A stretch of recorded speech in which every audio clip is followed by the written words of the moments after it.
नारायणाय नमो नमः। वैती परिवार और superstar water park and beach resort आप सभी गणेश भक्तों का हार्दिक स्वागत करता है। वासुदेवाय नमो नमः।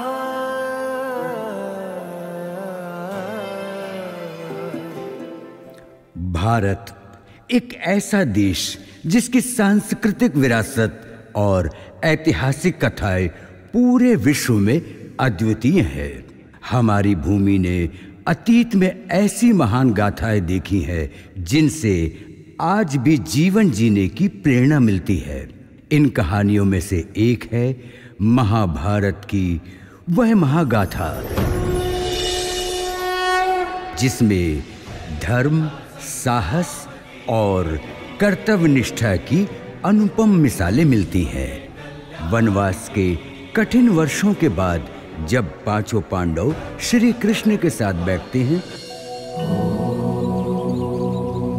कृष्णाय वासुदेवाय हरये परमात्मने।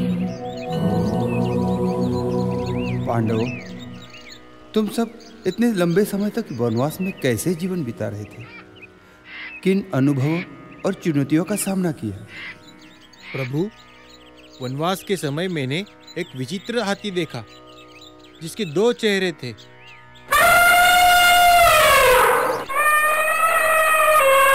मुझे समझ नहीं आया यह क्या संकेत था। युधिष्ठिर, वह केवल कोई अद्भुत प्राणी नहीं था, वो तुम्हें भविष्य की झलक दिखाने का संकेत था। जब कलयुग आएगा तब लोग भी उसी तरह 2 चेहरे वाले होंगे, एक दिखावा, दूसरा असली स्वार्थ। सरकार चलो है, सरकार चलेगा, सरकार चलो है, सरकार चलेगा। मेरे प्यारे भाइयों, माताओं और बहनों, मेरा आपसे वादा है कि मैं आप सबका भविष्य बदल दूंगा।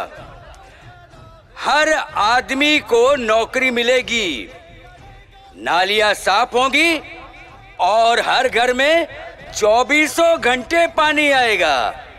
मेरा वादा है मैं आप सबका भविष्य बदल दूंगा।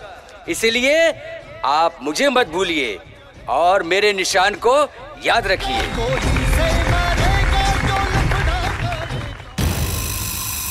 चुनाव के बाद वही नेता जनता से मुंह छुपाने लगा, वादे भूल गया। अब उसका असली चेहरा सबके सामने आ गया था। जिस तरह युधिष्ठिर ने उस 2 मुंह हाथी को देखा था, वैसे ही आज समाज में कई लोग दिखावा करते हैं। असल में तो वो कुछ और होते हैं। सतयुग में अच्छाई और बुराई की दुनिया अलग थी, देवलोक और असुर लोक। त्रेता युग में अच्छाई और बुराई एक ही दुनिया में रहते थे, राम और रावण। द्वापर युग में अच्छाई और बुराई एक ही परिवार में रहते थे, पांडव और कौरव। और कलयुग में अच्छाई और बुराई साथ रहती है, और वो रहती है इंसानों में।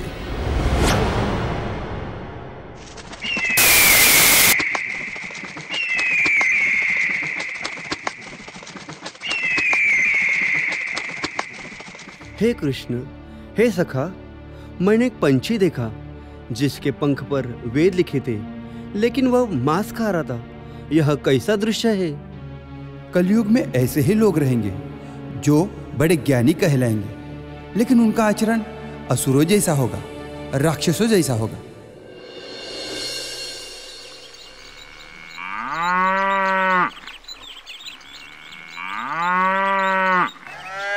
प्रभु, वनवास के दौरान मैंने एक विचित्र दृश्य देखा।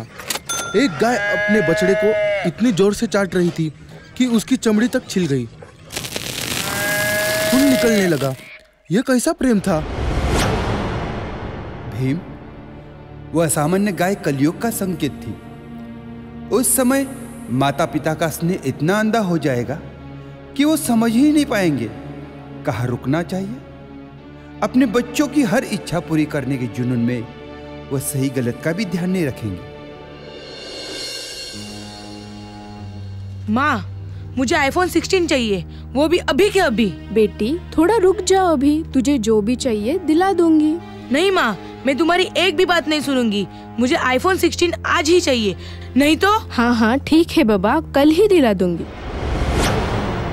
पापा, कॉलेज जाने के लिए मुझे BMW कार चाहिए, वरना सारे दोस्त हंसेंगे मुझ पर। ओके बेटा, ओके ओके, इस जन्मदिन में तुम्हारी ख्वाहिश पूरी कर दूंगा। और कुछ चाहिए तो बोल देना। हाँ?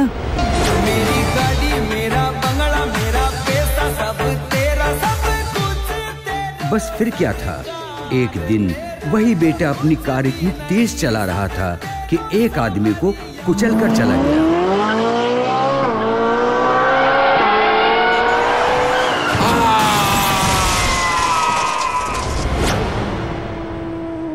भीम ने जो देखा था, कृष्ण ने जो समझाया, वही आज हमारे सामने है।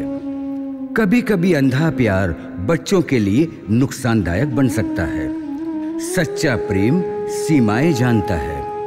अगर प्यार में विवेक न हो तो वह बच्चे के लिए हितकारी नहीं, हानिकारक बन जाता है।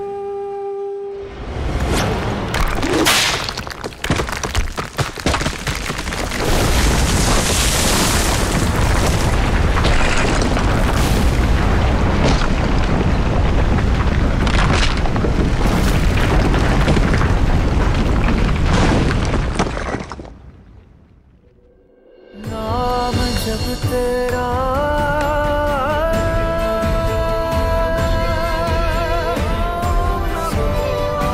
भगवते वासुदेवाय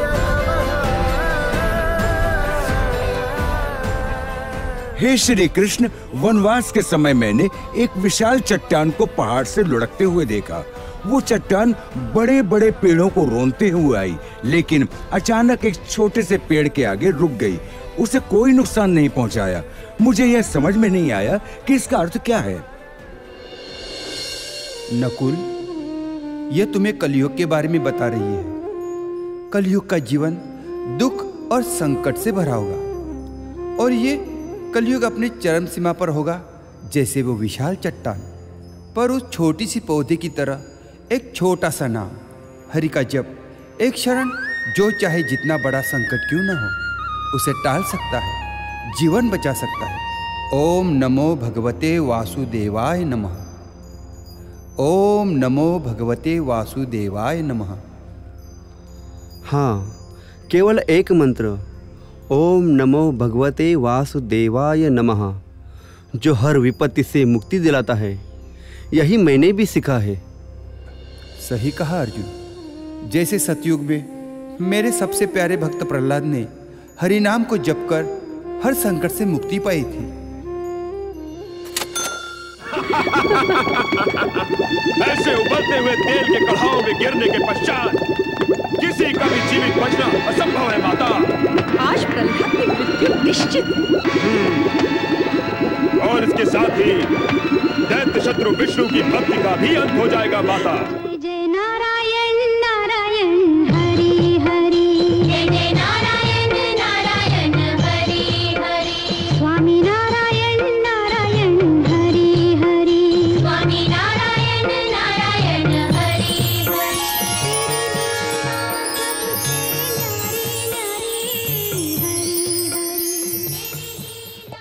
भक्त प्रहलाद का यह अद्भुत धैर्य और भक्ति हमें यह सिखाती है कि सच्चे मनुष्य वह हैं जो विपत्तियों में भी अपने धर्म, सच्चाई और श्रद्धा से नहीं हटे। चाहे कितनी भी बड़ी चुनौती क्यों ना आए, मनुष्य को संयम और सदाचार का पालन करना चाहिए। हे विघ्नहर्ता गणपति बप्पा, आपस में जो प्रेम, समझ और धैर्य हम रख पाए, वही हमारी सबसे बड़ी पूज्य शक्ति होगी। हमें वह शक्ति दीजिए कि हम अपने भीतर हरि नाम की भव्य ऊर्जा को जागृत रख सकें, जिससे जीवन के हर तूफान, हर अंधकार, हर संकट में हम अडिग और अटल रहें।